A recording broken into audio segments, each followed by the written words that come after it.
गणेशाय नमः. नमस्कार मंडळी, रेखास किचनमध्ये पुन्हा एकदा तुमचे स्वागत. तर आज आपण बघणार आहोत तांदळाच्या पिठाचे पापड. चला तर मग सुरू करूयात रेसिपीला. तर इथे मी या वाटीने 2 वाटी तांदूळ दळून आणलेले आहेत. इथे मी कोलम तांदूळ दळून आणलेले आहेत. तुम्ही तुमच्याकडे असतील ते दळून आणले तरी चालेल. तर इथे मी आता मीठ, पापड खार आणि जिरा घेतलेला आहे. आणि ज्या वाटीने पीठ घेतलेलं आहे त्याच वाटीने मी इथे 4 वाटी पाणी उकळायला ठेवलेलं आहे. तुम्ही बघू शकता पाण्याला छान उकळी आलेली आहे. आता आपण यामध्ये पापड खार, मीठ आणि जिरे टाकून घेऊयात. कधी पण पाण्याला छान उकळी येऊ द्यायची आणि नंतरच आपण हे सगळे जिन्नस टाकून घेतलेले आहेत. आणि आता आपण जे तांदळाचं पीठ घेतलेलं आहे आपण ते यामध्ये टाकून घेणार आहोत. तर इथे मी ज्या वाटीने तांदळाचं पीठ घेतलेलं आहे त्याच वाटीने एका वाटीला डबल असं पाणी घेतलेलं आहे. म्हणजेच एका वाटीला 2 वाटी पाणी असं प्रमाण ठेवायचं. तर आता आपण हे पीठ उकळी आलेल्या पाण्यामध्ये असं हटवून घेऊयात. इथे मी लाटणं घेतलेलं आहे. तुम्ही गावाकडे जो चाटू वगैरे वापरतात लाकडाचा तो घेतला तरी चालेल, पण या लाटण्याने पण असं व्यवस्थित येतं. तर अशा प्रकारे हे मी चांगलं मिक्स करून घेतलेलं आहे.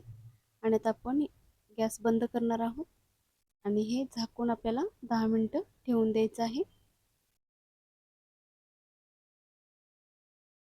बुडाला चिकटेल त्यासाठी मी व्यवस्थित मिक्स करून घेतलेलं आहे.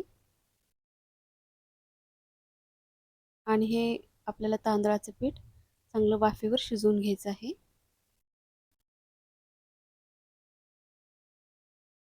मी इथे फक्त जिराच टाकलेला आहे, तुम्ही यामध्ये तीळ पण टाकू शकता. तर आता आपण याला झाकण ठेवून 10 मिनिटं असंच ठेवून द्यायचं आहे. वाफेवर ह्याला चांगलं शिजू द्यायचं आहे.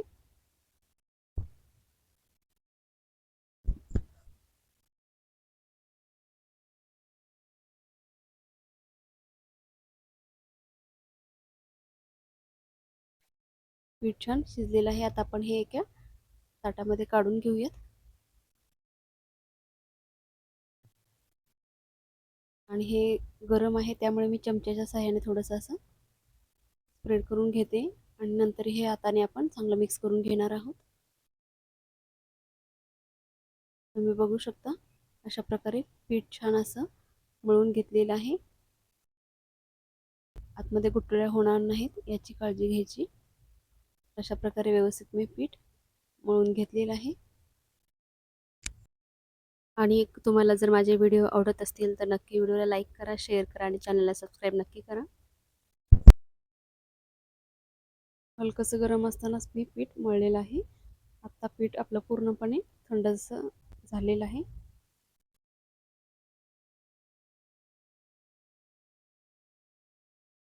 आता आपण पिठाचा असा गोळा घेतलेला आहे आणि पोळपाटवरती आपण हे लाटून घेऊयात. पापडाची साईज म्हणजेच पातळ किंवा जाड हे तुम्ही तुमच्या आवडीनुसार, पण शक्यतो तांदळाचे पापड हे जाडच छान लागतात. म्हणजे मला तरी जाडच आवडतात ते, बाकी प्रत्येकाची आवड. अशा प्रकारे मी ही पोळी लाटून घेतलेली आहे आणि एका झाकणाच्या साहाय्याने अशा प्रकारे मी मिनी पापड बनवणार आहे. तुम्ही साईज मोठी ठेवून मोठे पण बनवू शकता. तर मी थोडेसे जाडच पापड बनवत आहे. आणि आता मी हे फॅनच्या हवेला सुकवणार आहे. नंतर थोडंसं गॅलरीत ऊन आलं तर मग मी थोडंसं उन्हाला पण ठेवेन, कारण जाड पापड आहेत त्यामुळे उन्हाची गरज असेल.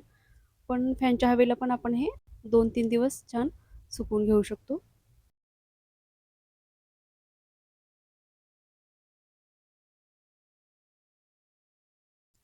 तर अशा प्रकारे मी सगळे पापड बनवून घेणार आहे. तुम्ही बघू शकता. आणि हे एका प्लास्टिकवरती असे मी टाकलेले आहेत फॅनच्या हवेला. खिडकीतनं थोडंसं ऊन येत आहे.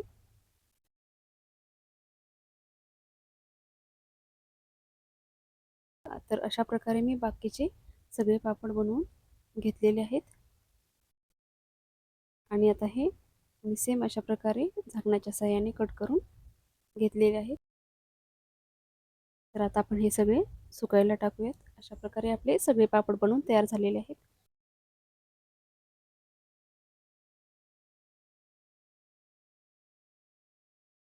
तर मस्त आपण हे पापड एक पूर्ण दिवस फॅनच्या हवेला सुकवणार आहोत. जर तुमच्याकडे ऊन येत असेल तर तुम्ही उन्हात सुकवले तरी चालतील, पटकन सुकतील एका दिवसातच. थोड्या वेळाने पलटून घ्यायचे, मग ते एका दिवसात सुकून जातात.